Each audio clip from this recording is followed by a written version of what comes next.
As a first-time buyer, choosing your mortgage product can be a daunting task. In this video, I'm going to simplify that process. Coming up.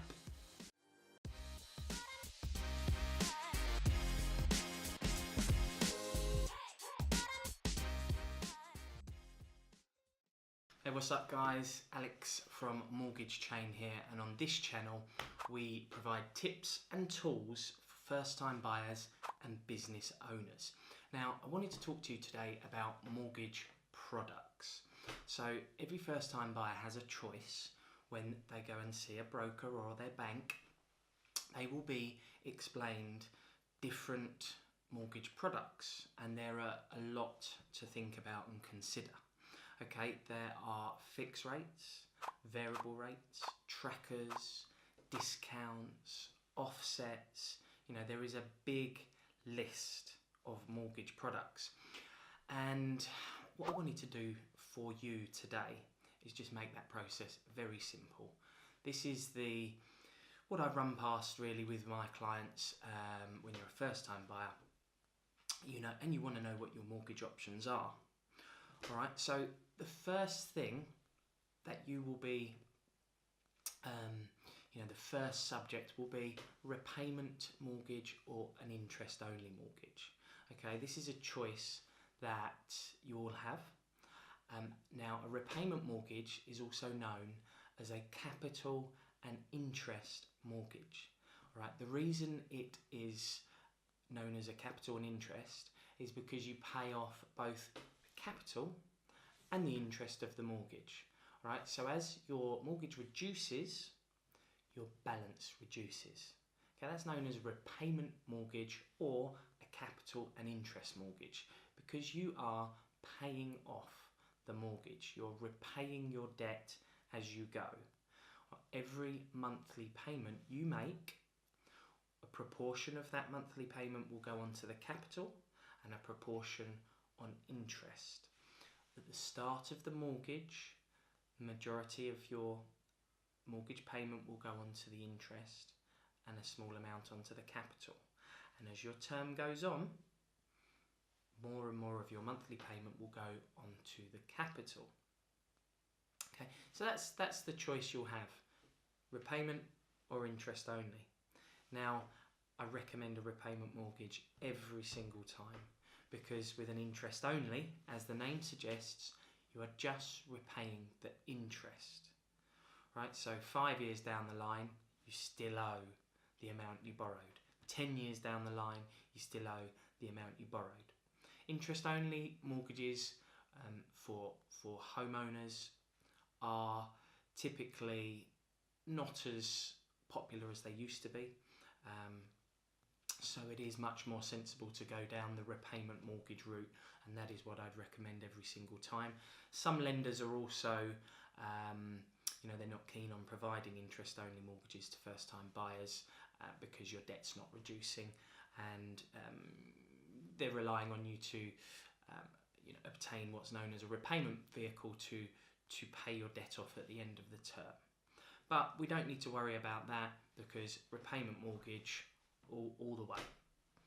Now, once you have discussed those two options, okay, it's fairly simple, you then move on to mortgage products. This is where it can become a little bit more complex. This is where I feel it's very important to simplify this process for first-time buyers. Otherwise, I could sit here for the next hour explaining to you 7, 8, 9 different mortgage products that are available to you, and at the end of it, you probably feel a little bit confused. Now, the way I like to approach this is there's two options again. One option is a fixed rate and one option is a variable rate. It's as simple as that.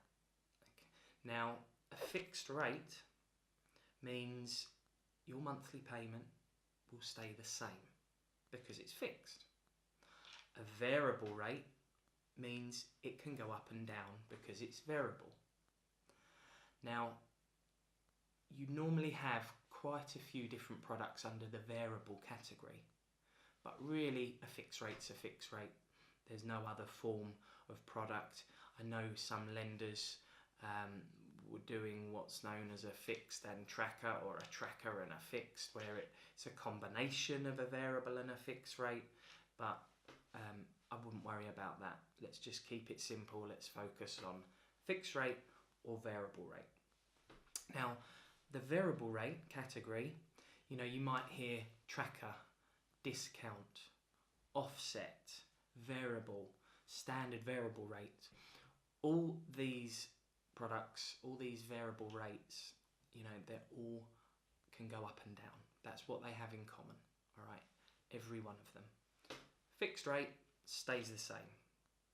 Exactly the same. You know how much you're paying each month. Now, at this specific time, and the making of this video, the market is very much geared up towards fixed rates, because you want to be sure, you want to know what you're paying. All right, it's not an environment where you can take a risk, because rates are at an all-time low. They're not going to go down anymore. Much more sensible to go for a fixed rate.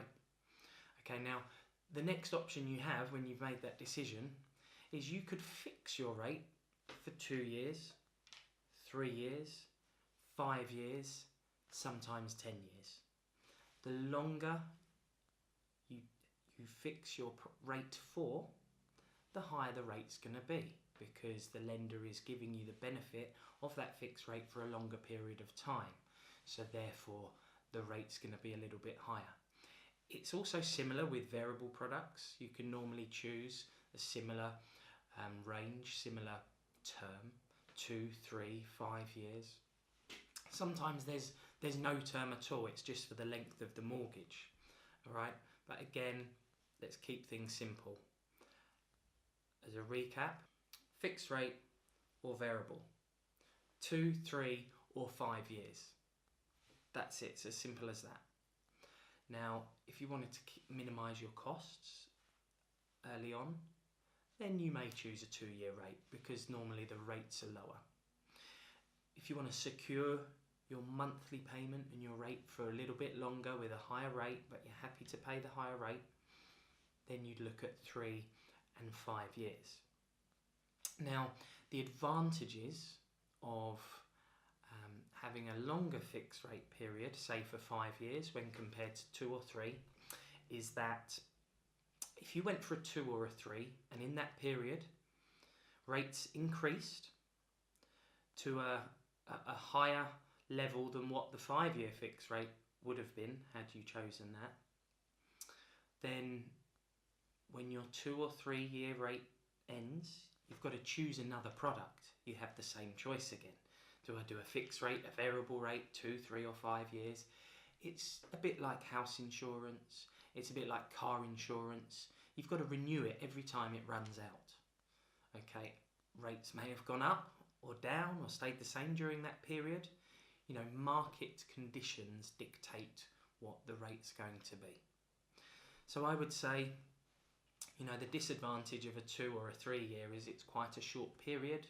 If rates gone up during that time, you're going to have a higher rate, okay, when you need to renew it, which is also known as remortgaging.